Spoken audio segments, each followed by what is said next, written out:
question, Eva Soto, vous recevez ce matin Youssef Murciano, président de l'UEJF. Bonjour Youssef Murciano. Bonjour.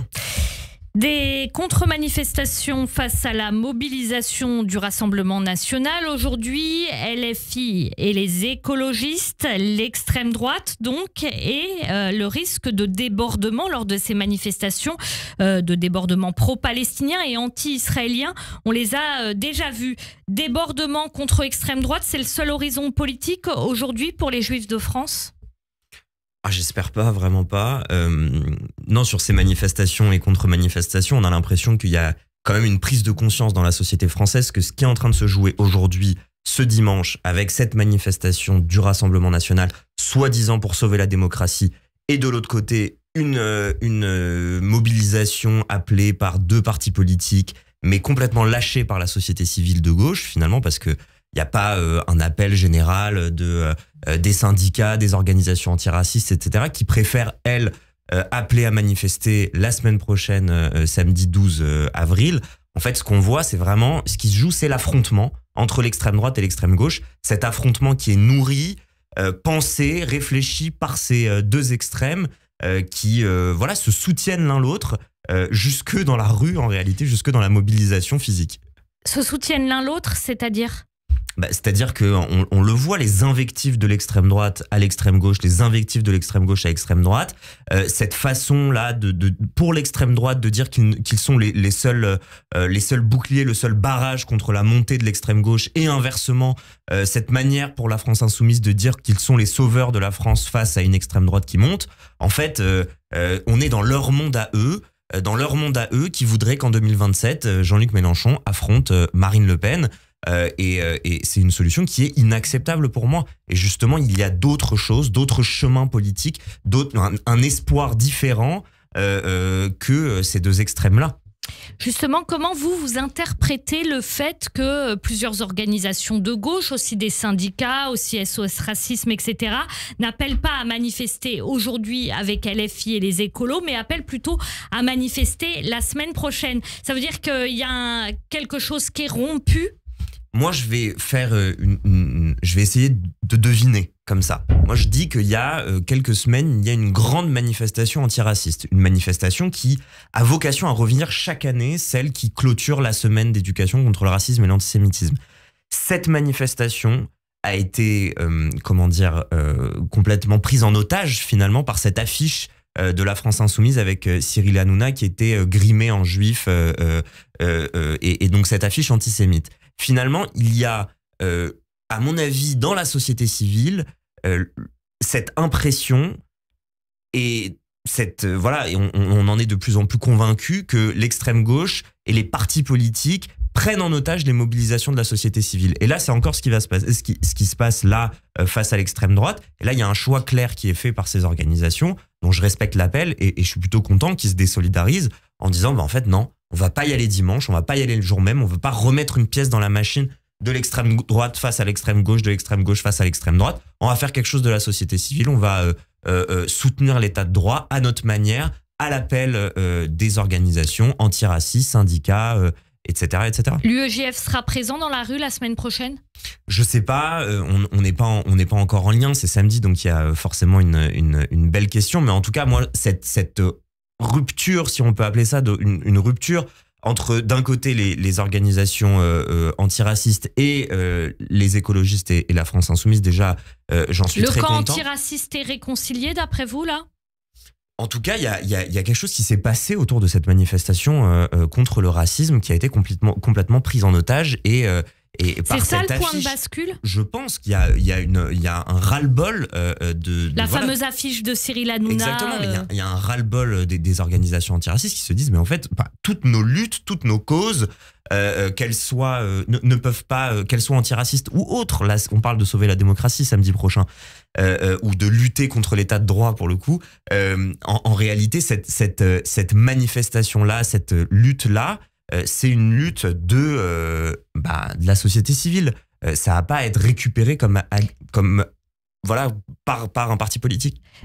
Le Rassemblement national a fait énormément d'efforts pour mettre des cravates, sembler être un parti normal, etc. Est-ce que à l'UEJF, vous considérez que là, ce qui s'est passé, la défense de Marine Le Pen, certains considèrent que finalement, c'est le vernis qui est en train de craquer? Oui, on le voit déjà avec... déjà, on le savait dans la contradiction fondamentale entre les projets de campagne, les promesses de campagne de Marine Le Pen et sa défense aujourd'hui. Vous les avez vus tourner comme moi, j'imagine, toutes ces vidéos où on entend Marine Le Pen répéter à tout bout de champ qu'il faut l'inéligibilité à vie pour les hommes politiques ou les femmes politiques qui piquent dans la caisse. Tout le monde a piqué dans la caisse sauf le Rassemblement national. Voilà, le Rassemblement national a piqué dans la caisse. Le parti anti-système, finalement, il est un peu comme tout le monde. Et le vernis craque. On le voit aussi avec Julien Audoul qui demande à Patrick Lugman de la fermer sur un plateau télé en direct. Il a fait ça parce qu'il était juif, Julien Audoul, vis-à-vis de Patrick Lugman. Il a fait ça parce que il était... alors, je ne sais pas ce qu'il lui a pris. D'ailleurs, j'ai essayé de regarder la séquence plusieurs fois. Il se trouve qu'il n'y a rien avant. Ça veut dire, il demande à Patrick Klugman de se la fermer d'une façon super violente, mais Patrick Klugman ne dit rien avant. Il y a juste un énervement de voir cette personne, de voir cette personne face à lui. Et surtout cette impossibilité de se dire qu'il y a un contradictoire à côté, qu'il y a quelqu'un qui va pouvoir lui dire non, je suis pas d'accord avec vous, non, ce que vous dites est faux, etc. Et c'est là où on voit l'autoritarisme de ce parti et on voit vraiment d'une certaine manière le vernis qui craque. RN, LFI, l'antisémitisme aujourd'hui, où est-ce qu'il est le plus dangereux et où est-ce que électoralement c'est le plus dangereux? Non, il est l'antisémitisme là, et il sait toujours, d'ailleurs c'est historique. L'antisémitisme est toujours le plus éloigné de la République et de la défense de la démocratie, de la République, de la loi, du droit, etc.